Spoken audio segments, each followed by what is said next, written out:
Saúdo a todos os juvenis com a santa e gloriosa paz do Senhor Jesus Cristo, né? Somos agraciados por Deus, por tão grande oportunidade de aprendermos mais uma partícula da palavra do Senhor.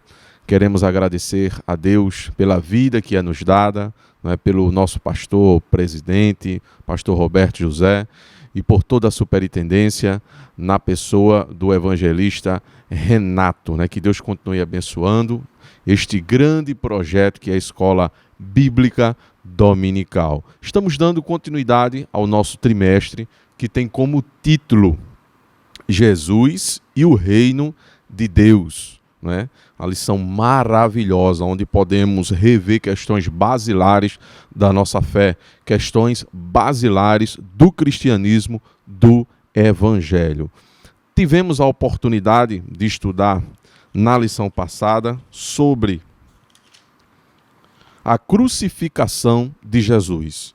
E nesta lição de hoje, a lição de número 7, nós temos a grande oportunidade de estudarmos a ressurreição de Jesus Cristo, não é? A nossa lição, o autor da lição, ele traz 3 objetivos bem específicos a serem alcançados com a exposição deste conteúdo, que é identificar a relevância da ressurreição, enumerar as diversas testemunhas do milagre e mostrar que com Cristo também vencemos a morte, né? E nos pegamos fazendo várias perguntas, né? Amigos na internet, escola, cursos, família, faz várias perguntas a respeito da minha e da tua fé. Quando eu falo que a ressurreição de Jesus é uma questão basilar, é porque onde está fundamentado a nossa fé, na morte e ressurreição de Jesus Cristo. Mas, irmão Enéas, por que foi algo tão distante e que importância, que relevância isso traz na minha vida? Eu, um jovem, tantas questões modernas para nos preocupar, tantas coisas relevantes, né? Esta lição ela vem nos trazer alguns pontos para esclarecer tais verdades, nos mostrando provas bíblicas, né? E também pontuando um ramo da ciência muito importante, que é a arqueologia, que com seus recursos científicos aprimorados, vem nos mostrando a veracidade da narrativa histórica bíblica, como podemos citar o túmulo de Jesus Cristo. Como leitura ou texto áureo da nossa lição, o autor da lição nos traz lá em Mateus, capítulo 28 e o verso 7, que diz o seguinte: E depois, imediatamente, dizei aos seus discípulos que já ressuscitou dos mortos, e eis que ele vai adiante de vós para a Galileia. Ali o vereis. Eis que eu vos tenho dito. Mateus 28 e o verso 7. E a nossa leitura bíblica em classe está lá em Lucas, capítulo 24. De antemão, eu queria pedir para você abrir a sua Bíblia e ler todo o capítulo 24 do Evangelho segundo Lucas. É uma narrativa linda, você não pode perder. Como também, se houver oportunidade, acredito que há oportunidade, ler também Efésios, carta de Paulo a Efésios, que Efésios ele traz uma narrativa muito importante sobre a importância e o significado da ressurreição de Jesus Cristo. Que peso isso traz no nosso dia a dia, para o nosso futuro? Que implicações traz essa ressurreição? O que de fato significa?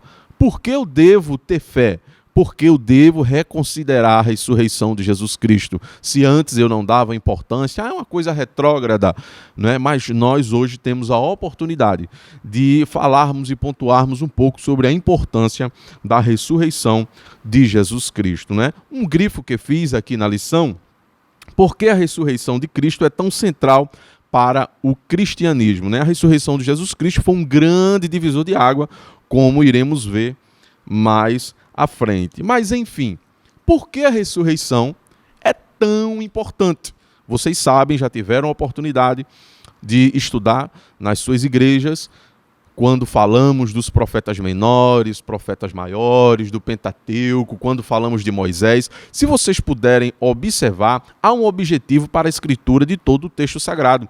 Podemos pontuar o Pentateuco. Por que o Pentateuco foi escrito? Um dos motivos da escritura do Pentateuco foi informar, foi trazer luz à nação de Israel. Mas essa escritura foi destinada para quem? Para a nação de Israel, né? Moisés veio como um ajudador, como um servo de Deus, para quem? Para a nação de Israel. Abraão, para a nação de Israel. Os patriarcas, para a nação de Israel. Profetas maiores, profetas menores, para a nação de Israel. Só que Paulo ele faz uma analogia bastante simples lá em Efésios, a começar do capítulo 1. Ele nos conta a nossa situação de gentios que éramos, né? A palavra gentil, se você for procurar no dicionário, tem vários significados. Dentre os que eu posso citar aqui, aquele que não é civilizado ainda, ou a pessoa que adora a deuses pagãos, que é adepta ao paganismo. Aí é uma das razões porque a nação de Israel foi escolhida naquele mundo antigo por Deus para ser modelo. Eles eram monoteístas, adoravam ao único Deus verdadeiro. Mas e a nossa condição, irmão Enéas? Como é que fica nossa condição de gentil? Se você abrir sua Bíblia, lá em Efésios, capítulo 2, verso 14 e 19, só para a gente citar aqui rapidamente, porque o tempo não nos permite, Paulo ele consegue fazer um diagnóstico muito rápido da nossa situação. Como vivíamos? Se apenas o povo de Israel era participante da promessa.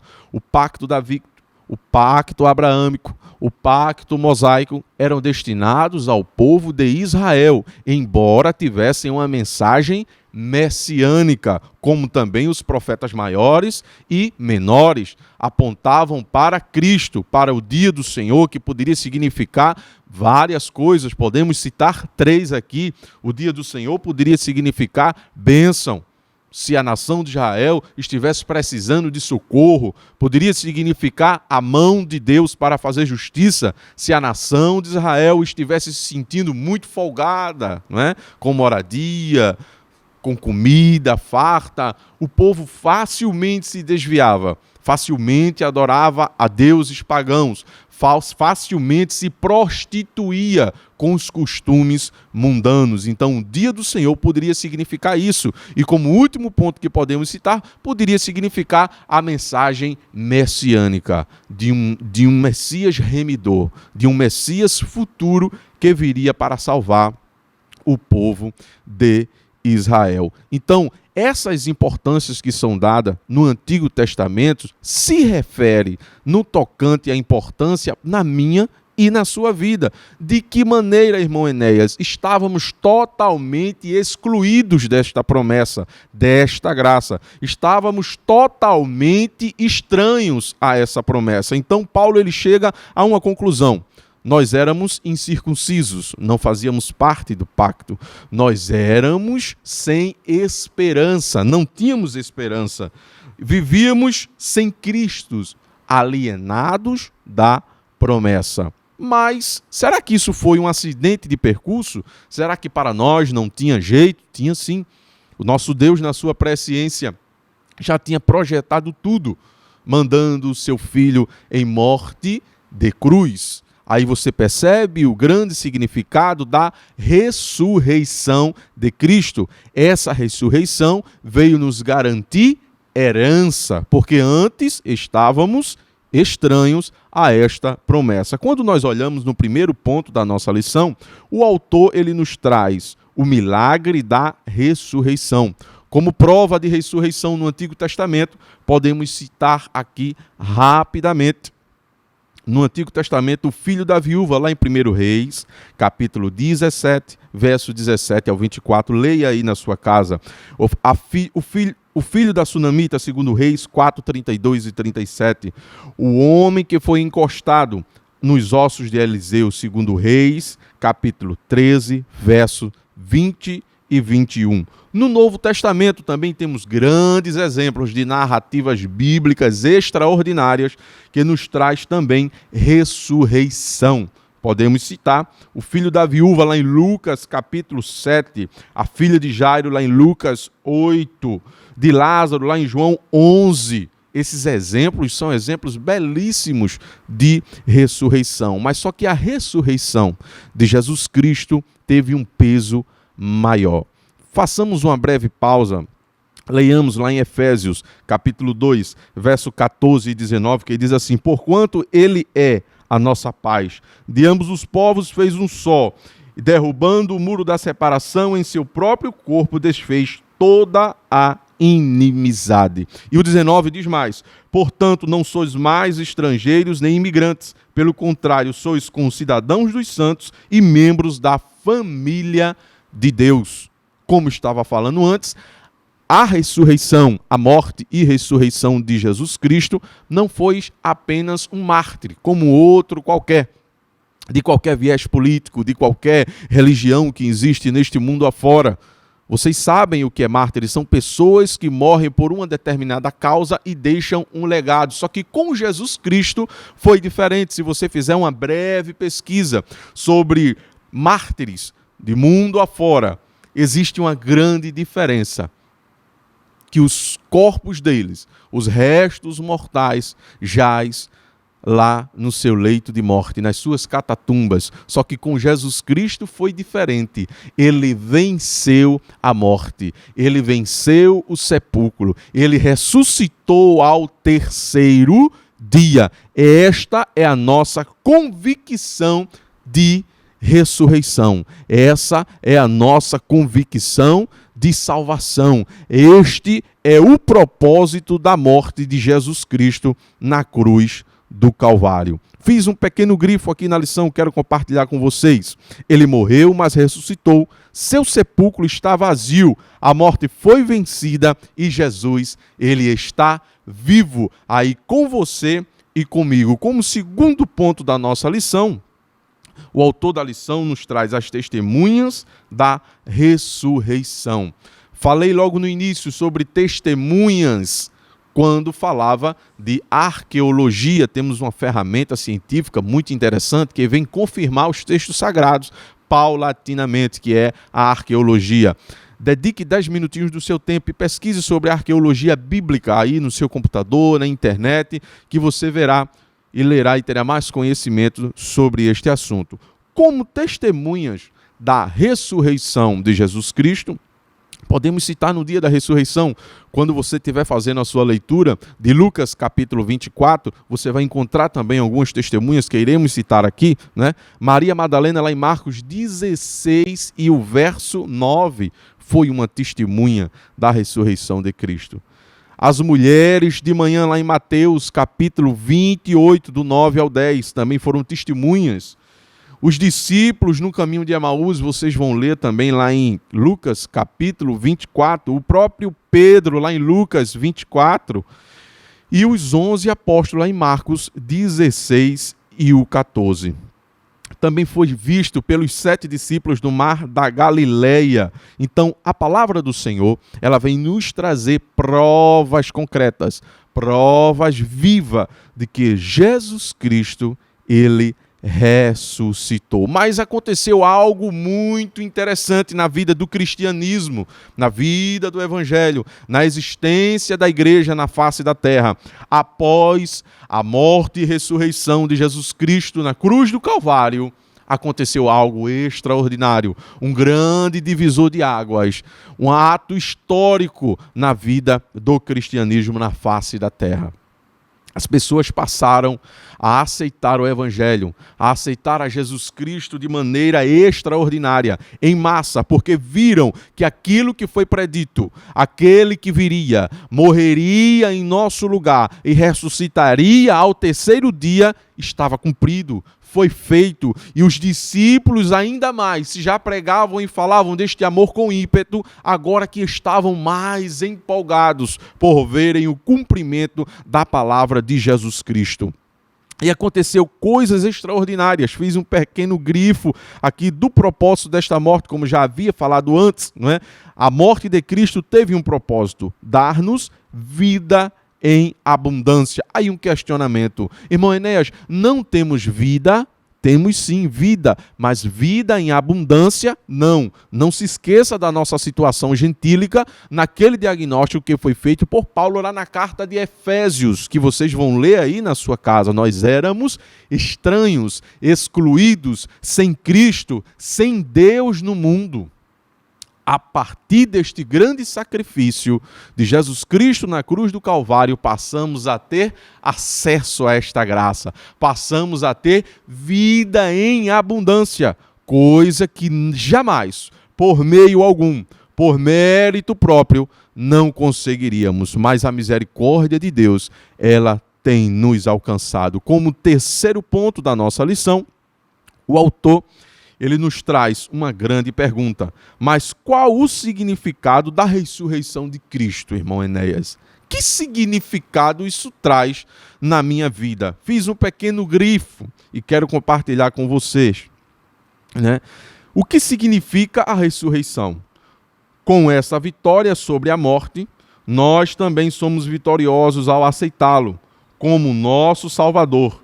Em Jesus, nós também vencemos a condenação e a morte, somos livres em Cristo Jesus, porque nele habita a plenitude de Deus. Glória a Deus por isso. Então, amados juvenis, não se esqueça, leia todo o capítulo 24 de Lucas, se possível, o livro de Efésios por completo. No máximo, meia hora, 40 minutos você levará para fazer essa breve leitura. O autor da lição, ele fala uma coisa bastante importante, que também fiz um grifo, quero compartilhar com você. Hoje a nossa fé está em Cristo, que venceu a cruz, a sepultura e se encontra ressurreto à direita do Pai. Ao crermos em tão maravilhosa realidade, somos inundados por sua graça maravilhosa. E podemos gozar de uma alegria sem igual. Vamos anunciar a todo mundo que Cristo morreu por nossos pecados, mas ressuscitou e vivo está. Não se esqueça, ele é diferente, ele não é um simples mártir da história. Ele é o Jesus Cristo que morreu e ressuscitou. Ele venceu a morte, ele cumpriu toda a lei por amor de mim e amor a você. Não se esqueça disso. Quando fores questionado acerca da importância da ressurreição de Cristo, você já pode responder com categoria, na escola, na família, entre amigos, né? Que importância tem a morte do teu Jesus para ti? A partir de hoje você saberá responder com muita propriedade. E o quarto ponto da nossa lição, para finalizarmos, o autor da lição ele nos faz dois convites importantes, né? Um para você que ainda não professa a fé em Cristo, para você fazer parte desta eleição. Eleição quer dizer escolhido.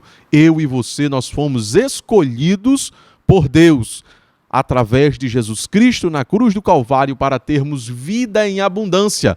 Basta apenas crermos no sacrifício de Cristo na cruz do Calvário como obra vicária. Ele veio em nosso lugar.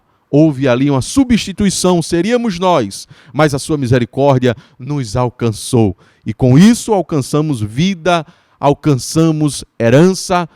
Irmão Enéas, e o que isso traz na minha vida hoje? Que importância isso traz na minha vida hoje? Hoje nós temos acesso ao Espírito Santo de Deus, a uma paz que o mundo não pode dar, a uma paz que os prazeres, que o dinheiro não traz. É uma paz perene, plena, que só o Espírito Santo de Deus ele pode nos dar. E implicações futuras, uma herança. Iremos morar com Cristo naquele grande dia nos céus. Para finalizarmos, o autor da lição ele faz um segundo convite para você que está aí no seu lar, que professa a fé em Cristo.